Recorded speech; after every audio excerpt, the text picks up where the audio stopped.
Hey everyone, this is Mike from the Shooting Institute. We're super happy to have partnered with Chris Richards at Emergent Rescue Systems to design and customize a blowout kit for TSI.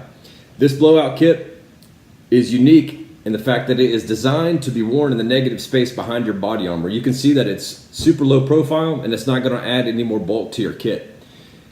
Has pull tab right here at the bottom for easy access. And another thing about this is it is reusable. Once you open this up and you use all the equipment, you can actually restock this and reuse it again. The material that this is made out of is PVC and it's RF welded, which makes it waterproof and very durable.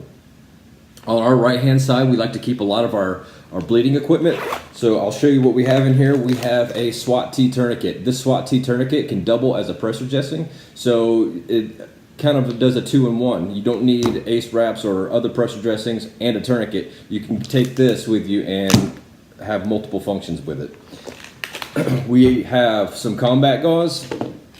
We have frog gauze, also made by Focus Research Group, and we have our gloves.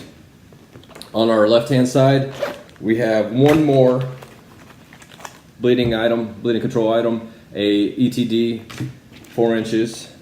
We also have a needle decompression kit,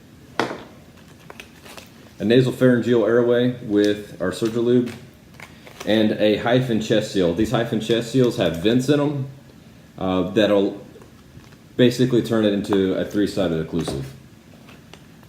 We have a TCCC card.